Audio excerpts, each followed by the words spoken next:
This is General Thomas Power, Commander-in-Chief of the Strategic Air Command, speaking in an exclusive Screen News Digest interview directly to you. I would like to welcome you to the headquarters of the Strategic Air Command. It is always a pleasure to have the opportunity to discuss our activities with a group such as yours. Perhaps I can start with the mission of the Strategic Air Command. Briefly stated, the mission of SAC is to be prepared to conduct strategic air operations on a global basis, so that in the event of sudden aggression, this command can mount simultaneous nuclear retaliatory attacks designed to destroy the war-making capacity of an aggressor to the point that he would no longer have the will nor the capability to wage war. Now, the important thing is that this command has had and still has today the capability to carry out that mission. And we think that this has acted as a very potent deterrent to war.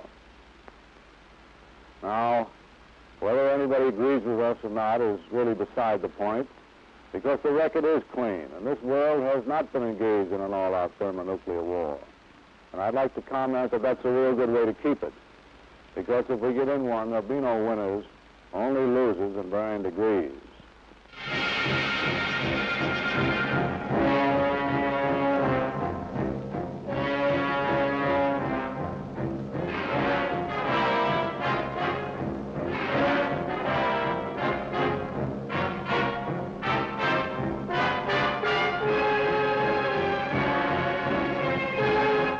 Here underground, the shadowy journey starts through concrete catacombs toward the subterranean city that is the heart of the Strategic Air Command and the pulse of the free world's greatest power for peace.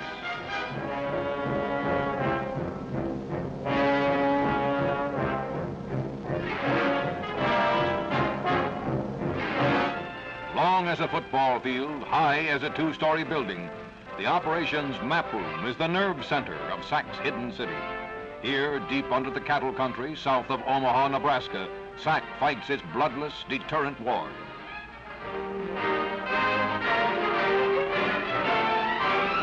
Here, closed-circuit television cameras focus on giant panels, 20 feet high, 8 feet wide, used to brief staff officers on weather and intelligence data vital to command decisions. There are 49 panels in all, most of them hidden from sight, for the hidden panels contain SAC's emergency attack plans. The panels are constantly changing as SAC aircraft, an average of 300 an hour are airborne, are plotted and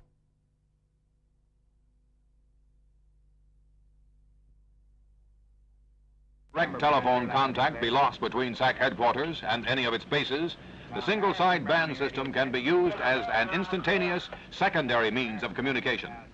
Communication with far-flung bases like Westover Air Force Base in Massachusetts, where on runway alert stand the mammoth B-52s that are the backbone of the Strategic Air Command. But just as important as each jet giant are the men who fly them, the combat-ready crews living in low-slung concrete alert barracks beside the runway.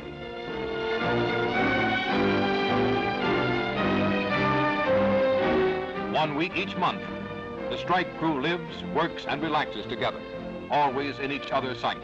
They never know when the klaxon horn will sound the alert, and when, as one, they must streak to their ship.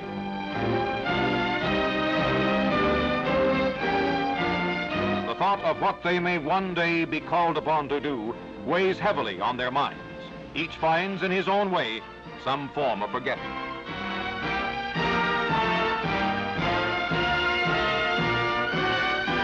Advanced courses of study fill out for some the long hours on alert.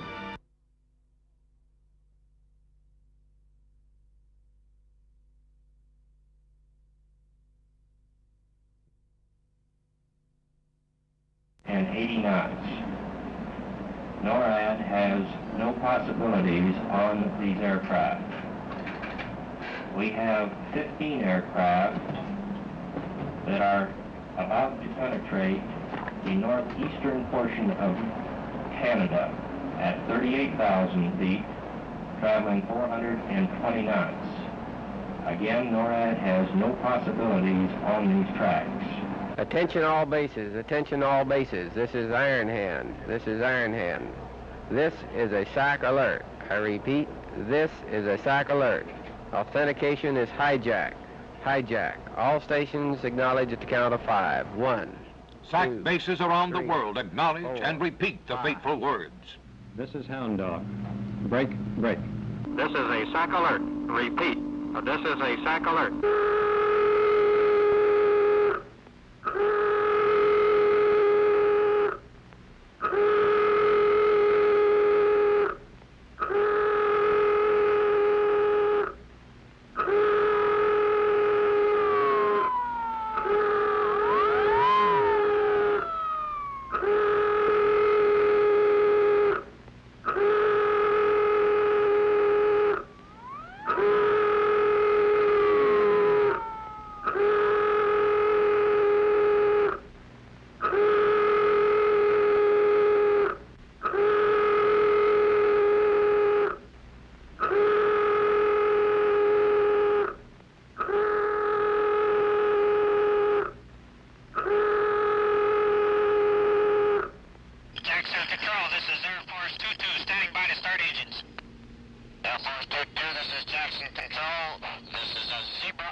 And future of freedom-loving people everywhere rests squarely on the shoulders of the men of the Strategic Air Command. Men with a mission, peace. Men like these. Lieutenant Colonel George Zukowski, age 38, Detroit, Michigan. Captain Jim Hackett, age 33, Seattle, Washington. Master Sergeant Kenneth Olson, age 36, Litchfield, Minnesota. Major Edward McCartney, age 32, Superior, Wisconsin. Major Frank Vance, age 35, Birmingham, Alabama.